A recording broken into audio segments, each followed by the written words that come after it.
Baik, Assalamualaikum warahmatullahi wabarakatuh. Kawan-kawan, apa kabar semuanya? Semoga dalam keadaan yang sehat, dalam keadaan yang terjaga, dalam kondisi wabah seperti ini.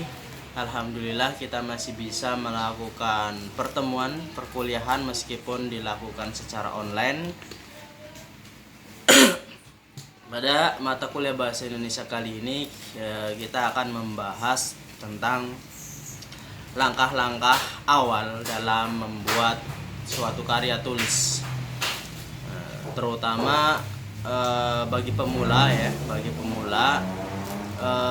dalam hal membuat karya tulis yang pertama harus kita lakukan adalah tentunya menentukan topik yang akan kita tulis, topik permasalahan.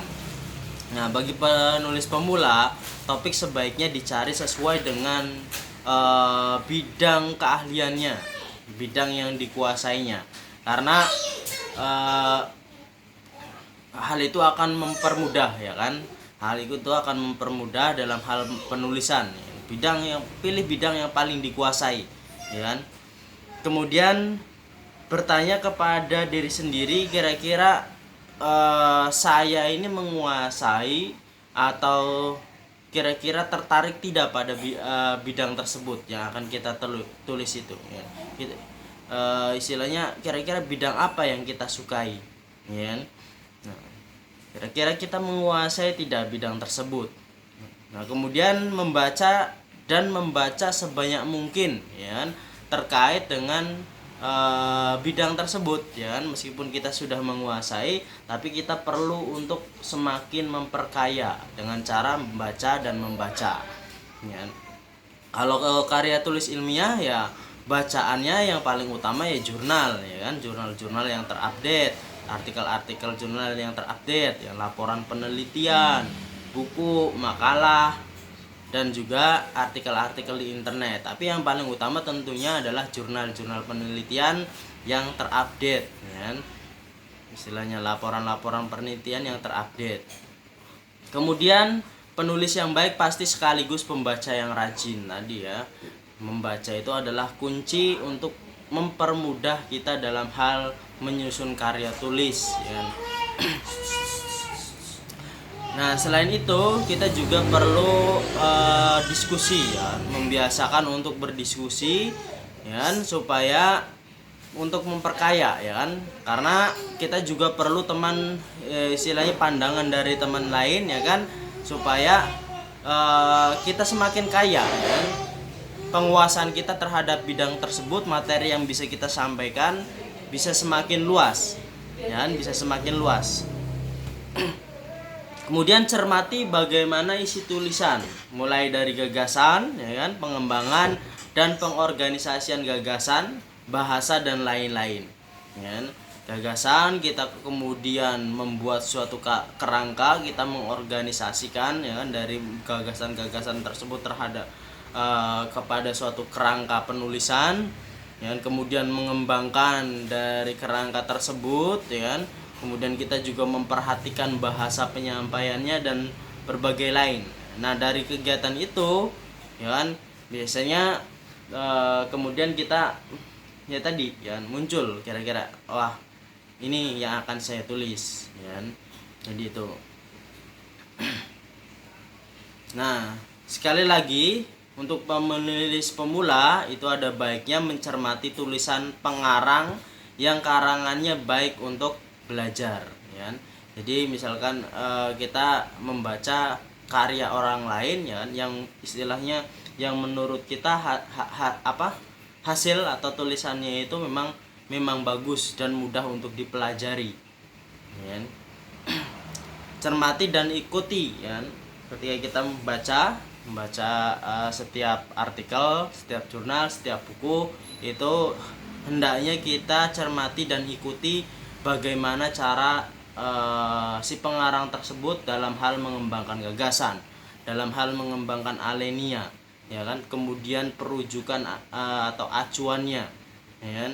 bagaimana dia istilahnya mengkuat, bagaimana dia melakukan suatu parafrase, bagaimana dia menampilkan rujukan-rujukan tersebut, ya kan? Pengarang yang dirujuk siapa, ya kan?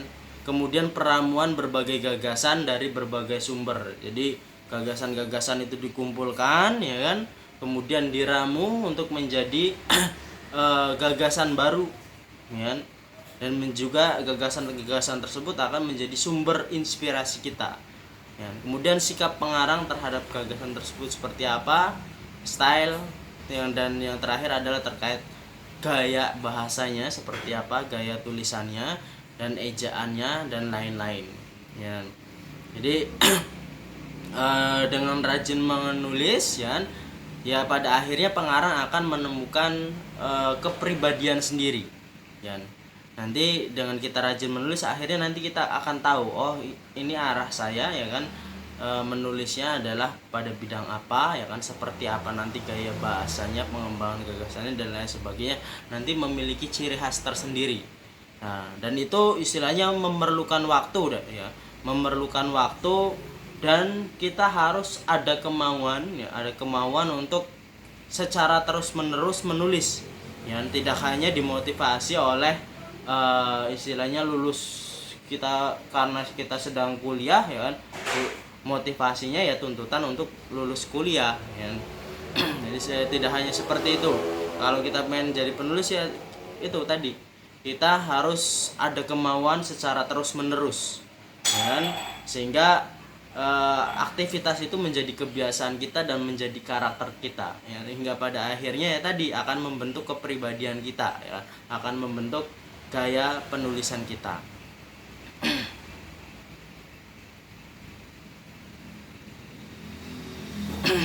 Ada namanya itu, ya, ada karangan ilmiah, ada laporan ilmiah. Nah, dalam karya tulis ada karangan ilmiah, ada laporan ilmiah. Kalau karangan ilmiah adalah salah satu jenis karangan yang berisi serangkaian hasil pemikiran yang diperoleh sesuai dengan sifat keilmuannya. Jadi suatu jenis karangan yang berisi serangkaian hasil pemikiran, ya, yang diperoleh sesuai dengan sifat-sifat keilmuannya. Syarat dari karangan ilmiah yang pertama adalah penulisnya berdasarkan hasil penelitian, ya, hasil riset, hasil studi, ya, hasil eksperimen.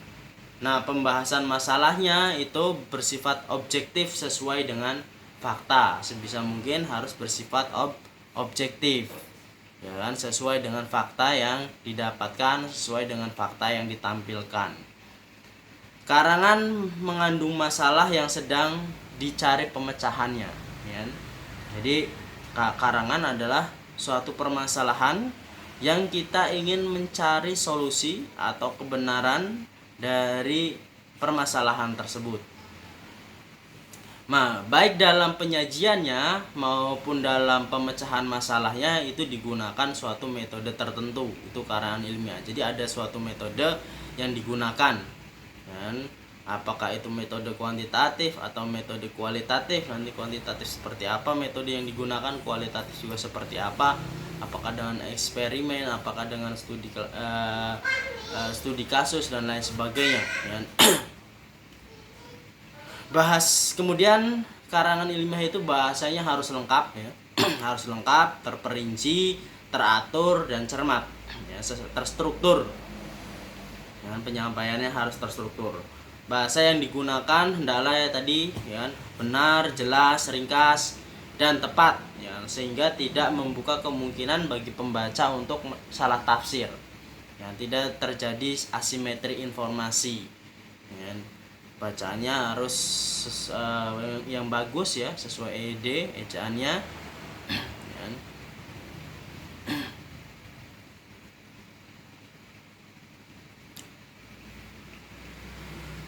Nah, perlu karangan ilmiah ini, ya, perlu keterampilan dan pengetahuan dari penulis, ya, terkait dengan masalah yang diteliti dibahasnya, ya.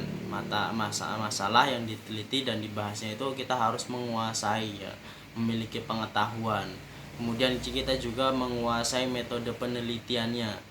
Dipastikan metode penelitiannya itu adalah sesuatu sudah benar, ya kan, tidak menimbulkan kemudian bias dan lain sebagainya, ya kan, objektif, ya kan. Nah, kemudian teknik penulisan karang ilmiah dan penguasaan bahasa yang baik ini juga perlu, ya kan, penguasaan yang baik bahasa. Kalau misalkan hasil penelitiannya bagus, metodenya juga bagus, ya kan, teknik penulisan istilahnya masalahnya sudah bagus, ya kan, akan tetapi bahasa yang disampaikannya kurang tepat juga akan berpengaruh terhadap hasil dari tulisan. Dan juga istilahnya nanti pembaca juga meskipun pada dasarnya isinya bagus, ya kan, cuman bahasanya tidak disampaikan dengan baik, ya kan, kurang terstruktur, hingga akhirnya ya tadi terjadi asimetri informasi, ya kan, salah tafsir dan lain sebagainya. Itu karangan ilmiah. Kemudian laporan ilmiah, ya. Laporan ilmiah itu adalah salah satu wahana dalam menyampaikan berita, informasi, pengetahuan ataupun gagasan dari seseorang kepada orang lain, di mana laporan itu dapat berbentuk lisan maupun tulisan. Nah, laporan ilmiah merupakan laporan yang berisikan serangkaian hasil pemikiran yang diperoleh dari hasil penelitian, pengamatan ataupun peninjauan. Jadi laporan ilmiah ya laporan atas kegiatan-kegiatan ilmiah yang telah dilakukan, ya kan, secara keseluruhan dilaporkan, ya kan, mulai dari tahap persiapan, penyusunan proposal, ya kan, kemudian bagaimana metode penelitiannya, kemudian bagaimana proses pelaksanaannya di lapangan, datanya seperti apa yang bisa ditampilkan, hasil analisisnya seperti apa, kesimpulannya seperti apa, ya kan, diperoleh dengan cara apa, ya kan. Nah, itu kemudian teori yang dihasilkan dari penelitian itu apa. Jenis karangan atau laporan ilmiah ada kertas kerja, ada artikel, skripsi, ya kan, misalkan yang untuk jenjang pendidikan, skripsi, tesis, disertasi, dan laporan-laporan. Fungsi dari laporan keuangan itu untuk membantu penerima laporan mengambil keputusan berdasarkan fakta dan gagasan yang dikemukakan oleh si penulis.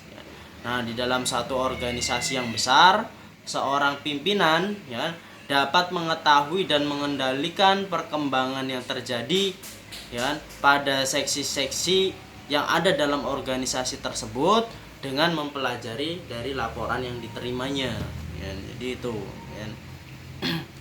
Bagi seorang pemimpin, laporan dapat mempersingkat jarak dan waktu, ya. Dan juga istilahnya dia tidak harus terjun langsung ke lapangan, ya kan, cukup dengan membaca laporan. Laporan berfungsi juga sebagai penyimpan ilmu pengetahuan di samping sebagai alat penyebaran informasinya.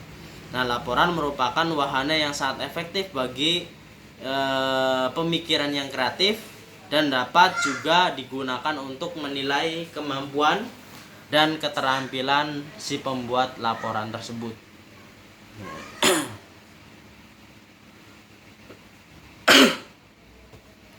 Nah, dalam hal penulisan, ya kan, penulisan karya ilmiah itu mengacu pada pedoman umum, ya kan, ejaan bahasa Indonesia yang disempurnakan atau EYD, dan pedoman umum pembentukan istilah atau PUPI.